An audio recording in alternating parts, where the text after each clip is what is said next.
प्रिय मित्रों, नमो नमः। संस्कृत कौमुदी में आप सभी लोगों का स्वागत है। मित्रों, हम लोग एलटी ग्रेड शिक्षक भर्ती की तैयारी कर रहे हैं और उसी के पाठ्यक्रम के अनुसार इस समय साहित्य से नीति शतकम ग्रंथ का अध्ययन कर रहे हैं और हम लोग कल की कक्षा तक नीति शतकम के 56 श्लोक तक का अध्ययन कर चुके हैं और अब आज की कक्षा में इस 57वें श्लोक से अध्ययन प्रारंभ करते हैं, जो कि यह 57वां श्लोक मित्रों सुजन पद्धति का है। तो आप लोग अपनी नोट्स और अपनी पुस्तक नीति शतकम लेकर के बैठ जाइए मित्रों, और चलिए हम लोग अध्ययन प्रारंभ करते हैं। तो एक बार श्लोक को पढ़ लिया जाए। प्रदानम प्रच्छन्नम गृहम उपगते संभ्रम विधि प्रियम कृत्वा मौनम सदसि कथनम च अपि उपकृतेः अनुत्सेकः लक्ष्म्यामिरभिभवसाराः परकथाः शताम केनोद्दिष्टम विषम असिधाराव्रतमिदम्। है ना। इस श्लोक में मित्रों महाकवि भर्तृहरि यह बता रहे हैं सज्जनतों की कठिनता के बारे में। जो सज्जन होते हैं उनके लिए कौन कौन से कठिन व्रत हैं, उस व्रतों के बारे में बता रहे हैं। तो देखते हैं हम लोग इसके अर्थ को। पहला व्रत यहां से स्टार्ट होता है। कह रहे हैं कि प्रदानम यानी दान देना। ठीक, अगर सज्जन लोग दान दे रहे हैं तो कैसा दान दें? प्रच्छन्नम यानी कि गुप्त दान, अर्थात छुपा करके दान दें।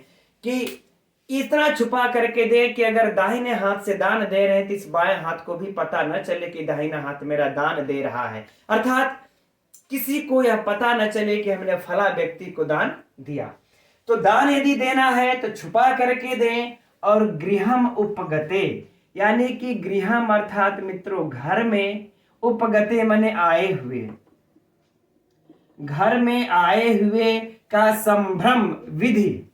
संभ्रम मतलब मित्रों होता है सत्कार की विधि माने क्रिया, यानी कि सत्कार करें, सेवा सत्कार करें। ठीक, और भी जोड़ लेते हैं हम लोग, सेवा सत्कार करें। ठीक, तो घर आए हुए लोगों का सेवा सत्कार करें। फिर आगे कहते हैं कि प्रियम कृत्वा अर्थात प्रिय करके, कृत्वाम अर्थात करके, प्रिय करके क्या करें? मौनम अर्थात मौन रहे। प्रिय करके मौन हो जाए। किसी का यदि उपकार कर रहे हैं, प्रिय कर रहे हैं तो चुप हो जाइए, मौन रहे। किसी से कहना नहीं है कि मैंने फला व्यक्ति का उपकार किया या फिर प्रिय किया।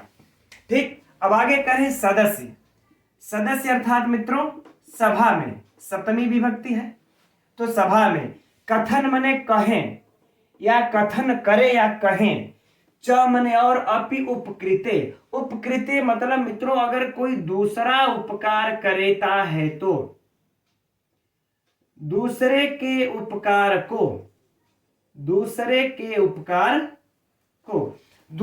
उपकार को सभा में कहें, दूसरे के उपकार को सभा में कहें। अर्थात अगर उस सज्जन व्यक्ति का कोई भी व्यक्ति यदि उपकार कर दिया तो उसको भरी सभा में कहे कि हमारा इस फला व्यक्ति ने उपकार किया। लेकिन अगर वह सज्जन व्यक्ति किसी का उपकार करे तो मौनम, वह मौन रहे, किसी से कहना नहीं है। यह सब मित्रों सज्जनों का व्रत है। ठीक, अब आगे देखते हैं। कह रहे हैं कि अनुत्सेकः, न उत्सेकः, अनुत्सेकः नए तत्पुरुष समास। उत्सेक माने होता है मित्रों गर्व करना, और न और अनुत्सेकः माने गर्व न करना, गर्व न करना। ठीक, और लक्ष्म्या मतलब लक्ष्मी को प्राप्त करके। और करे जब लक्ष्मी को प्राप्त कर ले तो वह गर्व न करे, घमंड न करे। मित्रों प्रायः समाज में देखा जाता है कि जब लोगों के पास लक्ष्मी आती है, धन होता है, तो उनके पास स्वाभाविक रूप में लक्ष्मी के साथ साथ उनके अंदर गर्व भी जन्म ले लेता है। यह स्वाभाविक रूप से समाज में देखा जाता है। लेकिन यहाँ पर महाकवि भर्तृहरि कह रहे हैं कि अनुत्सेकः लक्ष्म्या, कि लक्ष्मी को प्राप्त करके गर्व न करना। अब आगे कह रहे हैं मित्रों निरभिभव सारा पर कथा। पर कथा मतलब मित्रों जब हम दूसरों के बारे में जब कहें, दूसरों के बारे में जब कहें, है ना, तो निरभिभव सारा, अर्थात अपमान से रहित बातों को बोले, अपमान से रहित, सीधे सीधे लिख लेते हैं, अपमान से रहित, यानी कि जब भी कभी अगर दूसरों के बारे में कुछ कहना है तो उसके बारे में ऐसे शब्दों का वह प्रयोग करे जो उसके लिए अपमान से रहित हो या फिर उसके लिए सम्मानजनक हो। ठीक, अब नीचे बढ़ते हैं। करें सताम माने सज्जनों का, षष्ठी विभक्ति है ना, सज्जनों का, करें सज्जनों का। केन मतलब केन उद्दिष्टम, तो केन मतलब मित्रों किसने, क्या हो जाएगा, किसने। उद्दिष्टम माने उपदेश किया है या फिर कहा है, उपदेश किया है या फिर कहा है। विषम असिधारा व्रतम, तो विषम मतलब मित्रों होता है कि विपरीत या फिर कठोर, है ना। हम लोग कह लें कठोर, चाहे कह लें चाहे विपरीत, कठोर कहेंगे बेहतर अर्थ आएगा। असिधारा, अस मतलब मित्रों होता है तलवार, है ना, या चाकू छुरी, तो तलवार के धार, तलवार की धार के समान, तलवार की धार पर, है ना, व्रत यानी तलवार की धार पर चलने के समान कठिन व्रत। अब इस तरह से इसका मित्रों अर्थ थोड़ा सा इसका फिर समझिए। असिधारा व्रतम, यानी कि अस माने तलवार की, धारम माने धार पर चलने के समान, विषम माने कठोर, व्रतम माने व्रत को, यानी तलवार की धार पर चलने के समान इस कठोर व्रत को, व्रतम माने व्रत को। यहां लिख लेते मित्रों चलने के समान, है ना, चलने के समान। इदम अर्थात यह, इदम अर्थात यह मित्रों जो सर्वनाम आया है किसके लिए आया है, तो उपरोक्त जो 3 पंक्ति में सारी बातें हुई उसी के लिए यह, यानी कि जो ऊपर के जो व्रत कहे गए हैं 3 पंक्तियों में उसी के लिए यह सर्वनाम आया हुआ है। ठीक, अब निचली पंक्ति को पुनः देख लेते हैं मित्रों। करें सज्जनों को, सज्जनों का यह उपदेश किसने किया है, तलवार की धार पर चलने के समान यह कठिन व्रत को, यह कठोर या फिर कठिन, कठोर नहीं बल्कि मित्रों यहां पर कठिन रहेगा तो सही रहेगा, विषम अर्थात कठिन, इस कठिन व्रत को किसने कहा है। ठीक, अब मित्रों हम लोग इसके संपूर्ण अर्थ को एक बार पुनः देख लेते हैं। कह रहे हैं कि दान देना, गुप्त दान देना और घर में आए हुए लोगों का सेवा सत्कार करना, दूसरे का प्रिय करके भलाई करके मौन रहना और दूसरों के द्वारा किए गए अपने ऊपर उपकार को भरी सभा में कहना, उसको प्रदर्शित करना और लक्ष्मी प्राप्त करके भी गर्व न करना और दूसरों के बारे में बोलते समय अपमान से रहित शब्दों का प्रयोग करना या अपमान से रहित शब्दों को कहना, यह सज्जनों का किसने, यह सज्जनों का किसने तलवार की धार पर चलने के समान यह कठिन उपदेश कहा है या यह कठिन व्रत कहा है। ठीक, इसको मित्रों आप लोग चाहें तो एक लाइन में इस तरह से भी कह सकते हैं, किसने सज्जनों की ऐसी विषम असिधारा व्रत कहा है, विषम असिधारा व्रत कहा है, इस तरह से भी कह सकते हैं, यह उपदेश किया है। ठीक मित्रों, तो अर्थ तो अब समझ में ही गया है मित्रों। अब इसमें हम लोग परीक्षा उपयोगी प्रश्नों की तरफ चलते हैं। तो मित्रों इसमें इस श्लोक से अगर जो सबसे महत्वपूर्ण प्रश्न है तो वह इस पंक्ति की सुक्ति है ना। यह पूछता है कि किस ग्रंथ की है और किस पद्धति की है, यह दोनों बातें पूछता है। तो हम लोग इस पंक्ति को याद रख लेना, एकदम कलर कर लीजिएगा, अंडरलाइन कर लीजिएगा। ठीक, अब बात करते हैं मित्रों कि यहां पर जो विषम असिधारा व्रत यानी कि जो तलवार की धार पर चलने के समान जो कठिन व्रत अगर जो कह रहे हैं यहां पर, तो कितने इस श्लोक में कहे हैं। यद्यपि मित्रों आगे वाले श्लोक में भी सेम इस पंक्ति की नीचे बातें आएंगी, लेकिन और यह भी आएगा। इस श्लोक में हम लोग काउंट सिर्फ करते हैं कि कितने कठिन व्रत इस श्लोक में कहे हुए हैं। ठीक, तो एक गुप्त दान देना हो गया, दूसरा सेवा सत्कार करना, तीसरा भलाई करके मौन रहना, चौथा सभा में दूसरों के गुण को कहना, पांचवा लक्ष्मी प्राप्त करके गर्व न करना, और छठवां जो है दूसरों के बारे में कहते समय अपमान से रहित शब्दों को कहना। तो मित्रों इस श्लोक में अगर आ जाए परीक्षा में इस प्रकार से, यह पंक्ति देख करके, बस एक पंक्ति देख करके डॉट डॉट डॉट लगा देगा। इस श्लोक में सज्जनों के कितने कठिन व्रतों को कहा गया है, फिर से प्रश्न को सुनिएगा, है ना मित्रों। मेन जान आप लोगों के पढ़ाई का इसी प्रकार से खोद खोद करके जो प्रश्न निकालेंगे, इस प्रकार से पढ़ लेंगे मित्रों, तो आप लोगों को परीक्षा में कभी कंफ्यूजन नहीं होगा, है ना। फिर से प्रश्न को सुनिए कि यह श्लोक की पहली पंक्ति दे करके डॉट डॉट दे करके पूछ दे, अस्मिन श्लोके, इस श्लोक में, है ना, सज्जनों के कितने व्रत कहे गए हैं, तो 6 व्रत कहे गए हैं, राइट। अच्छा, अब अगला प्रश्न सुनिए कि प्रदानम प्रछन्नम, यानी कि गुप्त दान देना किसका व्रत है, सज्जन का है। फिर आगे भी इसी प्रकार से 6 से प्रश्न बन जाएगा मित्रों। प्रियम कृत्वा मौनम, प्रिय करके भी मौन रहना किसका व्रत है, तो सज्जन का व्रत है। किसका व्रत है, सज्जनों का व्रत है। तो इस प्रकार से इसके 6 से प्रश्न बन सकते हैं मित्रों, तो यह भी हम लोगों को याद रखना है। चलिए अच्छा, अब आगे इसके व्याकरणात्मक टिप्पणियों को देखते हैं, फिर आगे चर्चा होगी। इस श्लोक के व्याकरणात्मक टिप्पणी में मित्रों 1-2 तो परीक्षा की दृष्टि से बहुत महत्वपूर्ण है, बाकी सब साधारण है, आप सभी लोग जानते ही होंगे। जैसे कि देखिए प्रदानम, तो आप सभी लोग जानते होंगे, प्र उपसर्ग पूर्वक दा धातु से ल्युट प्रत्यय लग करके प्रदान बन जाता है। उसके बाद हम सुवाद की आवश्यकता अनुसार व्युत्पत्ति कर लेते हैं और प्रथमा विभक्ति के एक वचन में बन जाता है प्रदानम। सिंपल है, कर सकते हैं। प्रछन्नम उसी प्रकार से भी है, प्र उपसर्ग पूर्वक छद धातु से कत प्रत्यय लग करके प्रछन्न, अब सु आदि की उत्पत्ति कर लेते हैं प्रथमा विभक्ति एक वचन में प्रछन्नम। अगर ये सब मित्रों अगर पूछा भी परीक्षा में, वैसे इतना साधारण है, घिसा पिटा की पूछेगा नहीं, और पूछा भी तो आप लोगों से बचेगा नहीं, ठीक।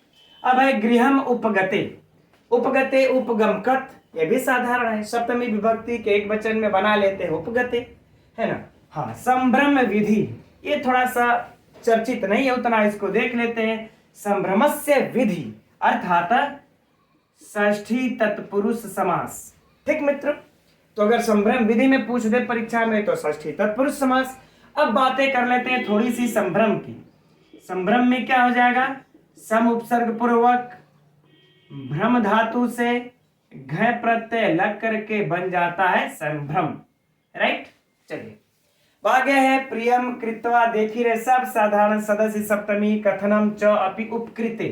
हाँ, उपकृते का थोड़ा सा देख लेते हैं। उप उपसर्ग पूर्वक कृ धातु से कितिन प्रत्यय लग करके बन जाता है मित्रों उपकृत, है ना। उपकृति बन जाएगा, फिर हम जब उसका रूप चला लेंगे भावे सप्तमी उपकृते बन गया। चलिए ठीक, अब आगे देखते हैं। हाँ, ये वाला जिसकी मैं बात कर रहा था परीक्षा की दृष्टि से अत्यंत महत्वपूर्ण है मित्रों, वो है अनुत्सेकः, है ना। ना उत्सेकः, अनुत्सेकः, परीक्षा में इससे कई बार प्रश्न पूछ चुका है, यहीं पर नोट कर लीजिए। एक तो प्रश्न ये पूछा है कि उत्सेकः का अर्थ क्या होता है, अनुत्सेकः का अर्थ क्या होता है। चूंकि यह शब्द मित्रों आप लोग अगर अच्छे से विज्ञान शाकुंतलम याद किए होंगे तो वहां भी यह शब्द आया हुआ है, जब कहते हैं ऋषि कण्व शकुंतला को कि तुम वहां पहुंच करके गर्व मत करना, तो वहां भी यह अनुत्सेकः शब्द आया है और नीति शतकम में भी आया है यहाँ पर। तो इसको मित्रों नोट कर लीजिएगा। अगर अनुत्सेकः माने पूछे इसका इस शब्द का अर्थ क्या है, तो क्या हो जाएगा मित्रों, गर्व न करना, गर्व न करना, है ना। और अगर पूछे इसमें समास कौन सा है, तो न उत्सेकः अनुत्सेकः, मित्रों क्या हो जाएगा यहाँ पर, नए तत्पुरुष समास। कौन सा, नए तत्पुरुष समास, है ना। मित्रों देखिए, उत्सेक माने होता है गर्व करना, यह भी याद रख लीजिएगा। हो सकता है अनुत्सेकः ना पूछ करके आप लोगों से उत्सेकः पूछ दे, तो उत्सेकः का अर्थ क्या होता है हिंदी में, गर्व करना, गर्व करना, तो यह भी नोट कर लीजिए। और ना उत्सेकः, अनुत्सेकः यानी गर्व नहीं करना, तो यह मित्रों बहुत बहुत महत्वपूर्ण है, परीक्षा में पूछ भी चुका है, एकदम नोट कर लीजिएगा। इसी की बात हम कर रहे थे, है ना। आगे देखिए लक्षम्याम, सिंपल सा है। अब बात बाकी आगे है निरभिभव सारा। तो यहां पर मित्रों दो पद है, एक तो निरभिभव है, एक सारा। तो मित्रों यहां पर भी होगा निर्गतम निर्गतम, पहले हम लोग इसका देखते हैं, निरभिभव का देख लेते हैं यहां तक का। तो निर्गतः अभिभवः तिरस्कारः यस्मात् सः निरभिभवः। तो मित्रों यहां पर कौन सा समास हो जाएगा, बहुव्रीहि समास।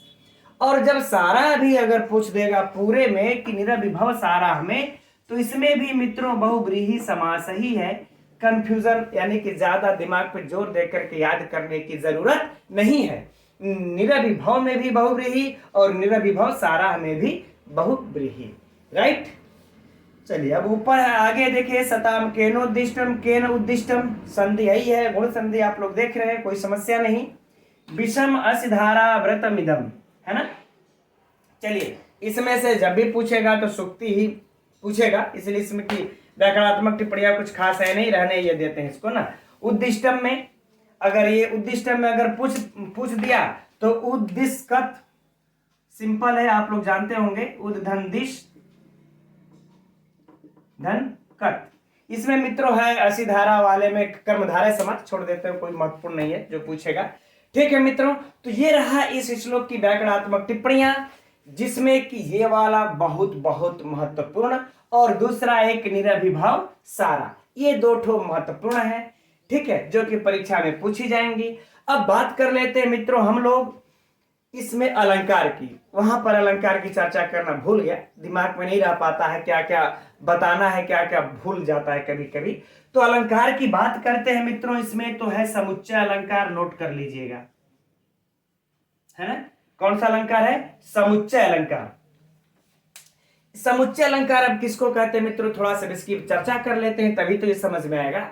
तो देखिए समुच्चय अलंकार इसको कहते हैं जिस कार्य की सिद्धि का यदि एक हेतु हो, मान ले तो कोई कार्य सिद्ध होना है, उसका एक हेतु हो, उस हेतु के एक हेतु के साथ साथ अगर अन्य हेतु भी हो जाए तो समुच्चय, समूह बन जाता है। क्या बन जाता है, फिर समूह बन जाता है। एकदम मित्रों मैं सिंपल साधारण शब्दों में यह चीजें अब बता रहा हूं आपको, फिर से देखिए। जैसे मान लेते हैं हमें यहां से लेकर के प्रयागराज तक जाना है, और प्रयागराज में जाना है तो हमारे पास एक साधन है बाइक, है ना, एक हेतु उसका साधन है, चाहे जो भी कह लें। अब उसके साथ हमारे पास कई और हेतु भी हो जाए, 4 व्हीलर भी हो जाए, बस भी हो जाए, ट्रेन भी हो जाए, हमारे पास हेतुओं का समूह हो गया है। अब तो वहां पर मित्रों हो जाएगा समुच्चय अलंकार, ठीक। तो किसी भी एक कार्य की सिद्धि का, ये तो उदाहरण रहा, फिर से समझिएगा, किसी कार्य की सिद्धि का यदि एक हेतु विद्यमान हो, उसके साथ साथ अन्य हेतु भी विद्यमान हो जाएं, तो वहां पर मित्रों समुच्चय अलंकार होता है। अब यहां पर देखिए कैसे हो रहा है समुच्चय अलंकार। अब श्लोक में घटा लेते हैं। जैसे देखिए विषम असिधारा व्रत, यानी कि तलवार की धार के समान, तलवार की धार पर मित्रों चलना बहुत कठिन है, सब कट पिट जाएगा, असंभव सा है वो।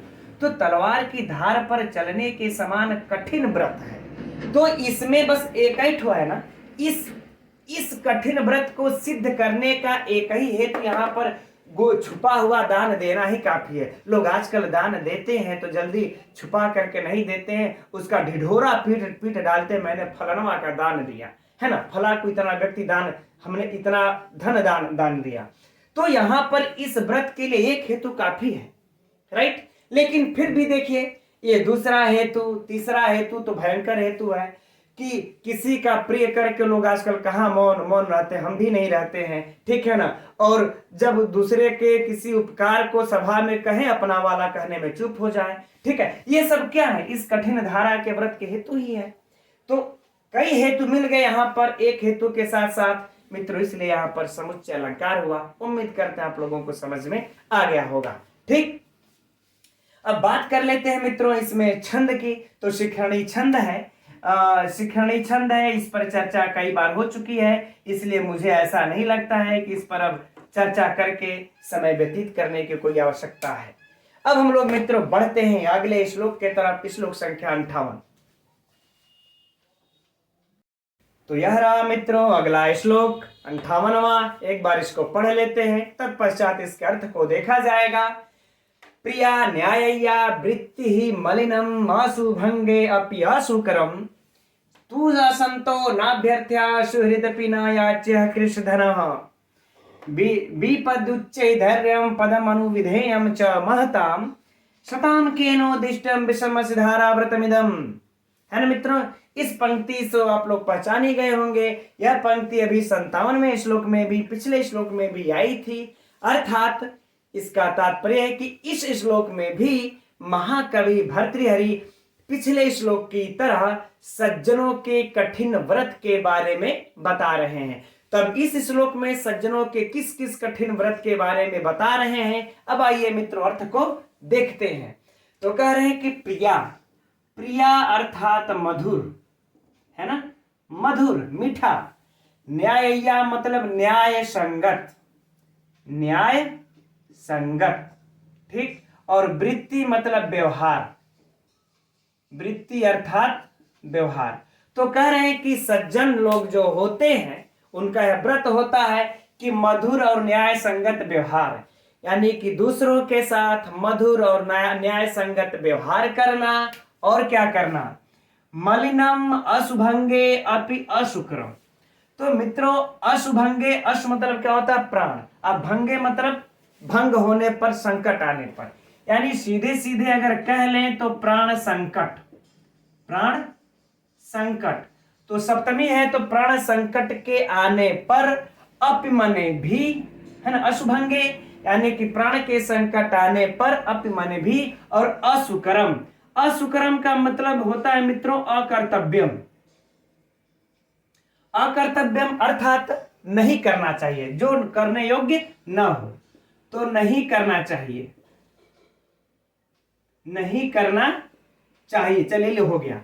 अब मलिनम मतलब हो जाएगा मित्रों पाप कर्म, है ना, या मलिन कर्म, पाप कर्म, नीच कर्म, कुछ भी कह ले। तो कह रहे प्राण संकट के भी आ जाने पर यह पाप कर्म नहीं करना चाहिए, है ना। कुछ लोग देखते होते हैं प्राण संकट आ जाएगा, भूख के मारे मरने लगेंगे तो मछलियों को मार करके खा लेंगे या फिर जीव हिंसा करके अपना पेट भर लेते हैं। लेकिन कह रहे हैं यहां पर कि प्राण संकट आ जाए तो भी आपको यह पाप कर्म नहीं करना चाहिए, है ना, यानी सज्जनों के व्रत में है, पाप कर्म नहीं करना चाहिए। और तू असंतो, तू तो मित्रों छोड़ देते हैं, तू यहां पर सिर्फ पद पारण पूर्ति के लिए निरर्थक अव्यय है। असंतो मतलब कि असज्जन, जो संत ना हो अर्थात असज्जन। तो कह रहे और असज्जनों से न अभ्यर्थ्या मतलब नहीं मांगना चाहिए, नहीं मांगना चाहिए। यानी कि कितना ही बड़ा संकट आपके ऊपर आ जाए, आर्थिक संकट या किसी वस्तु का संकट, फिर भी वह जो है कि दुर्जनों यानी कि जो असज्जन है, दुर्जन है, उनसे न मांगे। और सुहृदपि, सुहृदपि अर्थात जो मित्र हैं, और यह मित्र कैसे हैं, यदि कृष धन अर्थात धन से कम धनहीन है, अर्थात यूं कह ले कि धन से कमजोर है, गरीब है, तनयाच्य तो उससे भी नहीं मांगे, है ना, उससे भी नहीं मांगे, है ना। अर्थात अगर दुर्जन है तो उससे भी देखिए नहीं मांगना है, और सज्जन मित्र है अगर आपका, और अगर वह धनहीन है, गरीब है, तो कितना ही बड़ा संकट आ जाए उससे सज्जनों को नहीं मांगना चाहिए। ठीक मित्रों, अब आगे और कौन सा व्रत बताते हैं। 4 व्रत तो हो गए। कह रहे हैं विपत्ति उच्च ही धैर्यम, विपत्ति उच्च ही धैर्यम यानी कि विपत्ति में, किसमें, विपत्ति में, उच्च ही मतलब बहुत बड़ा धैर्य रखना चाहिए, अर्थात कह लें कि ऊंचा धैर्य रखना चाहिए, ऊंचा धैर्य रखना। और पदम अनुविधेयम च महताम, महताम मतलब मित्रों होगा महान लोग या बुद्धिमान लोग, महापुरुष लोग, बड़े बूढ़े लोग, जो भी आप कह लें, महान लोगों के पदम अनुविधेयम मतलब चरण यानी कि अनुसरण करना चाहिए। क्या करना चाहिए, चरणों का अनुसरण, चरणों का अनुसरण करना है। अनुसरण करना, सॉरी गलत लिखा गया, अनुसरण करना। ठीक मित्रों, ये जो मैं अर्थ थोड़ा सा घसेट करके लिख देता हूं, पढ़ने में तो आ जाता है ना, समझ में तो आ जाता है ना, तो बताइएगा। तो फिर थोड़ा सा मैं जल्दी जल्दी लिखने के चक्कर में घसेट देता हूं। यदि ना समझ में आ गया तो बोलिएगा कमेंट्स करके, मैं धीरे धीरे इसको लिखूंगा आराम से साफ साफ। अगर पढ़ लेते होंगे तो कोई बात नहीं। कह रहे हैं कि महान लोगों के चरणों का अनुसरण करना, सता मतलब सज्जनों का, फिर से वही बातें आ जाएंगी जो पिछले श्लोक में थी। सज्जनों का केन मतलब किसने, सज्जनों का किसने, उद्दिष्टम मने कहा है। ठीक, इदम मने यह, इदम मने यह, ऊपर जो 3 पंक्ति में है यह, विषम असिधारा व्रत, विषम असिधारा व्रत, यह सज्जनों का किसने कहा है, यह विषम असिधारा व्रत कह ले, चाहे आप कह ले तलवार की धार पर चलने के समान कठिन व्रत, सज्जनों का यह किसने बनाया है, किसने उपदेश किया है कि नहीं सज्जनों को इस प्रकार से रहना चाहिए, तो ही वो लोग सज्जनों का यह व्रत होता है। पता ही तलवार की धार पर चलना कितना कठिन होता है, और उतना ही कठिन ये सब व्रत भी है ना। तो फिर से मित्रों एक बार संपूर्ण अर्थ को देख लेते हैं।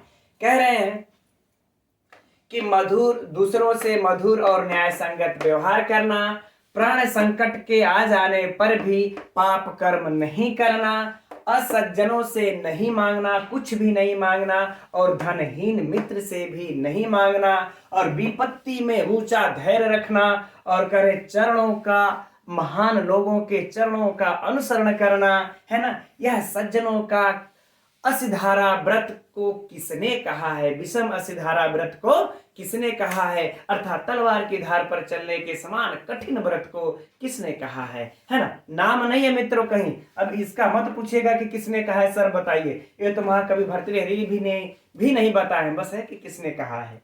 ठीक, अब चलते हैं मित्रों परीक्षा उपयोगी प्रश्नों पर। तो यह पंक्ति सुक्ति तो आपको याद ही है, सुक्ति है, महत्वपूर्ण है ना। अब बातें आ जाती हम लोगों को कि इस श्लोक में कितने कठिन व्रत कहे हैं सज्जनों के। तो इस श्लोक में भी मित्रों 1, प्राण संकट के आ जाने पर न मांगना, 2, दुर्जन से नहीं मांगना, 3, धनहीन से मित्र से नहीं मांगना, 4, विपत्ति में धैर्य रखना, 5, और महान लोगों का अनुसरण करना, 6। ठीक, तो 6 व्रत सज्जनों के कठिन व्रतों में 6 व्रत की चर्चा मित्रों इसमें है। तो इसीलिए मैंने पिछले श्लोक में कहा था कि जब श्लोक की पंक्ति दे करके पूछेगा कि इस श्लोक में सज्जनों के कठिन व्रत किसने है, तो 6 मारिएगा, है ना। इसीलिए मैंने पिछले श्लोक में कहा था। यदि आप लोगों को सिर्फ ये आ जाए कि महाकवि भर्तृहरि ने चाहे नीति शतक के अनुसार, है ना, सज्जनों के असिधारा, विषम असिधारा व्रत कितने कहे गए हैं, तो मित्रों 6 वो श्लोक का और 6 इस श्लोक का, टोटल कितने हो जाएंगे मित्रों, 12। कितने हो जाएंगे, तब 12 लगाइएगा विकल्प में। यदि श्लोक का यह एक श्लोक की पंक्ति डॉट डॉट करके पूछ दे किस श्लोक में कितने हैं, तो याद करने जैसा कोई बात नहीं, उसमें भी 6, इसमें भी 6। ऐसा तो है नहीं कि उस श्लोक में 5 है इसमें 7 है, ऐसा तो है नहीं। तो चलिए ठीक, तो ये प्रश्न पर मित्रों बहुत ध्यान रखिएगा, पूछा जा सकता है, महत्वपूर्ण प्रश्न है ना। अब बात करते हैं इसमें अदर प्रश्न की। सुक्ति हो गया और ये 12, हाँ, कि ये फिर उसी तरह से प्रश्न इसमें भी बन जाएगा कि असंतोनाभ्यर्थ्या किसके व्रत हैं, तो सज्जनों के व्रत हैं, है ना। फिर 6 से प्रश्न बन जाएगा मित्रों ऐसे ही, सुहृदपि न याचा कृष धना, है ना, किसके व्रत हैं, तो सज्जनों के व्रत हैं। आगे बातें समझ में। अब अगर मान लेते हैं विषम असिधारा व्रतम इदम निम्न अधोलिखिता नाम, निम्नलिखित में से कौन है, तब मान लेते हैं अगर विकल्प में यह सब दे देगा तो उसके अनुसार भी आप लोग प्रश्न को हल कर लीजिएगा। अब मित्रों इसमें बात करते हैं अलंकार की। अलंकार मित्रों कौन सा हो जाएगा, वही वाला जो कि पिछले में था, समुच्चय अलंकार। तब इसकी पुनः चर्चा की कोई आवश्यकता नहीं है, और इसमें हम छंद भी, चले अच्छा, अब इसके व्याकरणात्मक टिप्पणियों को देख लेते हैं। तो इसके व्याकरणात्मक टिप्पणी भी मित्रों परीक्षा की दृष्टि से 1-2 महत्वपूर्ण है, तो चलिए देख लेते हैं। प्रारंभ करते हम लोग मित्रों प्रिया से। प्रिया में मित्रों प्री से क प्रत्यय लगा हुआ है, इगु पद ज्ञा प्री किरह सूत्र से क प्रत्यय, इसके बाद स्त्रीलिंग की विवक्षा में टाप लग करके बन जाता है प्रिया। तो मित्रों यदि परीक्षा में पूछे, प्रत्यय तो टाप तो हमें याद रहेगा, लेकिन यह क थोड़ा सा कंफ्यूजन करने वाला है, इसलिए याद रख लेना है कि प्रिया में क प्रत्यय होता है परीक्षा की दृष्टि से। ठीक, अब बात करते हैं मित्रों न्याया की। तो नी धन अय धन घय लग करके बन जाता है मित्रों न्याय, फिर टाप लगा करके बना लेते हम लोग न्याया। Very simple. अब देखिए वृत्ति का कोई बात नहीं, मलिनम का कोई बात नहीं, बात आ जाती है अशुभंगे, है ना। अशुभंगे में देख लेते हैं। तो अशु नाम भंगे यानी कि प्राण का संकट, अशु नाम प्राण का संकट। तो मित्रों कौन सा समास हो जाएगा? षष्ठी तत्पुरुष। अब इसके बाद हम अपने आवश्यकता अनुसार इसमें समास करने के बाद अशुभादि की उत्पत्ति कर लेते हैं, तो अशुभंगे हो गया। चलिए ठीक, अब आगे है अपि असुकरम।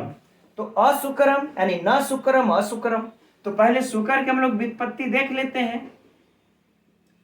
तो सुधन क्री धातु से मित्रों लग करके खल प्रत्यय, सु उपसर्ग पूर्वक क्री धातु से खल प्रत्यय लग करके बन जाता है क्या?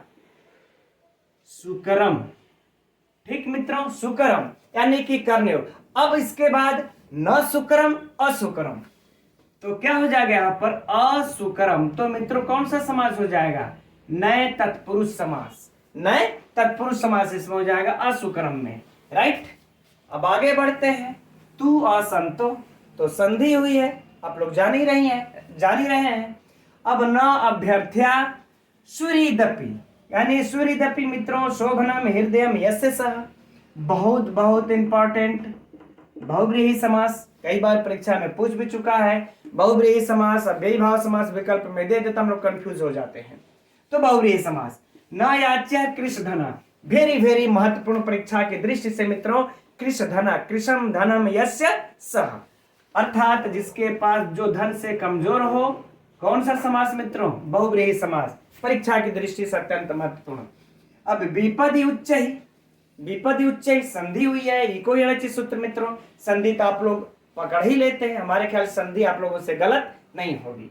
तो विपदी उच्च इको यणचि धैर्यम पदम अनुविधेयम च महताम, बाकी इधर कुछ है नहीं। इस पंक्ति की पिछले श्लोक में चर्चा हो ही चुकी है। ठीक मित्रों, अच्छा विपदी उच्च छोड़िए इसको, है ना मित्रों। अब इसमें से परीक्षा की दृष्टि से मित्रों जो हम लोगों के लिए महत्वपूर्ण है वह है एक कृषधनः में, और एक है सुहृदपि में, और एक असुकरम में। कौन सा समास है? ये तीनों समास मित्रों समास में परीक्षा की दृष्टि से महत्वपूर्ण है, और फिर एक प्रिया। राइट, चलिए अब इसमें हम लोग छंद, तो शिखंडी छंद है तो हो ही चुकी है चर्चा, अलंकार की भी चर्चा हो ही चुकी है मित्रों, समुच्चय। ठीक, चलिए अब हम लोग आगे बढ़ते हैं अगले श्लोक की तरफ। तो यह रहा अगला श्लोक मित्रों 59वां, एक बार इसको हम लोग पढ़ लेते हैं। संतप्तायसि संस्थितस्य पयसो नामापि न श्रूयते, मुक्ताकारतया तदेवं नलिनी पत्रे स्थितं दृश्यते, स्वात्या सागर शुक्ति मध्य पतितं तन्मौक्ति जायते, प्रायणाधम मध्यम उत्तम गुण संसर्गतो जायते। इस श्लोक में मित्रों महाकवि भर्तृहरि बता रहे हैं कि देखिए संगति के अनुसार ही गुण उत्पन्न होते हैं, जैसी संगति रखेंगे वैसे ही आपका गुण होगा। उसके लिए देखिए बहुत ही अच्छे से इस श्लोक में समझाए हैं, आप सभी लोग प्राय इसका अर्थ जानते होंगे। चलिए हम लोग परीक्षा की दृष्टि से इसका अध्ययन करते हैं। कह रहे संतप्त अयसि, संतप्त का मतलब होता है मित्रों गर्म, अयस माने लोहा। तो कहते हैं गर्म लोहा पर, संस्थितस्य माने अगर स्थित हो जाए, यानी कि पड़ जाए, स्थित हो जाए अर्थात गिर जाए या पड़ जाए, जो भी लिख ले हम लोग, कोई समस्या नहीं है। पढ़ने से है ना। पयसो माने जल का, जल का, नामापि मतलब नाम भी, नाम भी, न श्रूयते माने नहीं सुना जाता, नहीं सुना जाता। अर्थात कह रहे हैं महाकवि भर्तृहरि कि यदि जो जल होता है यदि यह गर्म लोहा पर पड़ जाए, एकदम लाल गर्म लोहा हो, तो छनछना करके जल जाता है, उसका अस्तित्व ही समाप्त हो जाता है, उसका नाम भी नहीं सुना जाता है ना। तो नाम भी नहीं सुना जाता का अर्थ होगा मित्रों उसका अस्तित्व ही समाप्त हो जाता है, छनछना करके जल जाता है वही जल।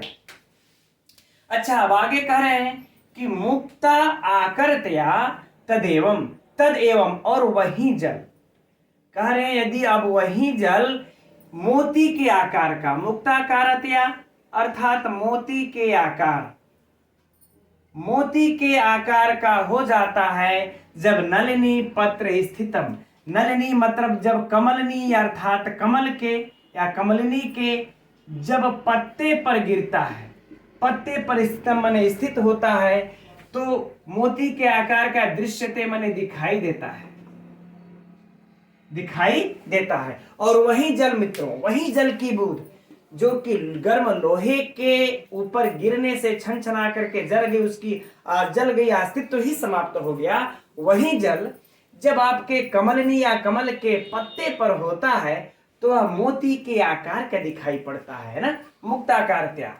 आगे कहते हैं स्वात्याम, मतलब स्वाति नक्षत्र मित्रों, स्वाति नक्षत्र का आप लोग नाम सुने होंगे। चलिए अच्छा हम इसकी चर्चा करते हैं, अभी पहले अर्थ को देख लिया जाए।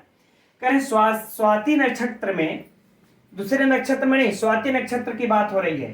सागर सुक्ति मध्य, यानी सागर में जो सुक्ति अर्थात जो सीप होती हैं, सागर में जो सीप होती हैं उनके मध्य पतितम, यदि उन सीप के मध्य में बीच में गिर जाए, मध्य में पतितम मने गिरे या पड़े, तो तन मौक्तिकम, मौक्तिकम यानी तन मने वही जल, कौन पयस का विशेषण है या, तो वही जल, मौक्तिकम मने विशेषण करें मित्रों सर्वनाम होगा है ना, तो पयस का ही सर्वनाम है, वह मोती जाए, मोती हो जाता है, मोती हो जाता है। ठीक मित्रों फिर से देखा जाए इस पंक्ति को, करें यदि वही जल तन यानी पैसो वही जल यदि स्वाति नक्षत्र में, यदि सागर में स्थित जो शिप होते हैं उनके मध्य मुख में गिरे तो वह मोती हो जाता है। राइट। अब नीचे वाली पंक्ति में कहते हैं कि प्रायेण अर्थात प्रायः अधम मध्यम उत्तम, तो प्रायः अधम मध्यम उत्तम गुण मने गुण संसर्गतो अर्थात संगति, संगति से ही जायते मने उत्पन्न होता है, संगत से ही उत्पन्न होता है। प्रायः अधम मध्यम उत्तम गुण संगत से ही उत्पन्न होते हैं। अब मित्रों थोड़ी सी चर्चा इसकी कर लेते हैं, जो यहाँ पर हमने भी कहा कि स्वाति नक्षत्र, तो मित्रों बारिश के बाद जानते हैं बारिश में पानी थोड़ा सा गंदा हो जाता है, और जब स्वाति नक्षत्र होती है आती है तो कहते हैं जब स्वाति नक्षत्र की बूंदें गिरती हैं तो वह जो तालाब होते हैं, सरोवर होते हैं, उनका पानी जो है साफ हो जाता है इस बूंदों के पानी के गिरने से। चलिए ठीक है, अब करें देखिए सीप के मध्य में जो गिर करके मोती बन जाता है, इसका कारण हम आप लोगों को बता देते हैं। वैज्ञानिक रीजन जो है कि देखिए सीप कहा जाता है कि जो समुद्र में रहती हैं वो किसी दूसरे नक्षत्र में या किसी दूसरे समय में जल्दी पानी पीने नहीं आती हैं, वो जब स्वाति नक्षत्र की बूंदें जब गिरने लगती हैं तो वह सीपे ऊपर आकर के उसके पानी को पीती हैं, जल की बूंदों को पीती हैं। तो जब यह जल की बूंदें उनकी जब मुख में गिरती है ना, तो गिरती हैं तो स्थित हो जाती है और फिर उस सीप के मुख के अंदर से एक प्रकार का लार निकलने लगता है, लार निकलता है, और वह लार जब निकलता है तो उस जल की बूंदे के चारों तरफ वह जमा होने लगता है, और जमा होने लिपटते लिपटते और धीरे धीरे वह जब मोती बन जाता है, और जब सीप जब मर जाते हैं उनका अंत हो जाता है, तो उसमें वही किसी में छोटा किसी में बड़ा वह एक मोती प्रकार का बन के चमकने लगता है। उस वह जल, तो जल की बूंदें साफ होती हैं, उसके ऊपर से उसका साफ लार जो लिपट करके बन जाता है वह मोती हो जाता है। तो यही मित्रों इसका मुख्य कारण है, और इसका तो कारण आप लोग जानते ही हैं सब, है ना। आजकल तो देखेंगे मोती की खेती भी हो रही है, लोग सीप का पालन करके इंजेक्शन से, सुई से उसके मुख में उस स्थान पर जल की बूंदों को चढ़ाते हैं, फिर उसको चढ़ा करके फिर उसको पानी में छोड़ देते हैं, धीरे धीरे 2 माह में, 1 माह में, फिर उसके ऊपर या 3 माह में मोती बन जाता है। चलिए अच्छा ठीक है, तो वैज्ञानिक कारण हुआ। अब हम लोग चलते हैं इसके परीक्षा उपयोगी प्रश्नों पर। तो इन परीक्षा उपयोगी प्रश्नों में मित्रों ये वाली पंक्ति बहुत बहुत महत्वपूर्ण सूक्ति है। इसको एकदम पुस्तक में, नोट्स में और अपने हृदय में, दिमाग में नोट कर लेना है ना। यह सूक्ति है, किस पद्धति के है मित्रों? तो सुजन पद्धति के है, नीति शतकम ग्रंथ की है। अब बाकी मित्रों इसमें से जो प्रश्न बनेंगे तो उस प्रकार से प्रश्न नहीं बन पाएंगे जो पूछेंगे आपको परीक्षा में घुमाएगा। जैसे पहली पंक्ति से ले लेते हैं। अब होगा कि वह जल है ना, वह जल किसके ऊपर गिर करके नष्ट हो जाता है? तो सब कोई बता देगा, गर्म लोहा। जल की बूंदें किसके ऊपर पड़ने से मोती के समान दिखाई पड़ते हैं? तो कमल के पत्ते पर। ये सब तो कोई प्रश्न बने नहीं। हाँ, इसमें से प्रश्न बन जाएगा चौथी पंक्ति से कि प्रायः उत्तम, मध्यम और अध्यम गुण किससे उत्पन्न होते हैं? ये प्रश्न बन रहा है, अच्छा प्रश्न बन रहा है, परीक्षा में पूछे जाने योग्य।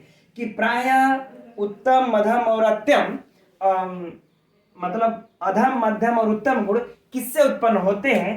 तो संसर्गतु यानी संगति से उत्पन्न होते हैं। ठीक है मित्रों, बाकी इसमें से तो कोई प्रश्न बनता नहीं। चलिए देखते हैं इसके व्याकरणात्मक टिप्पणियों को।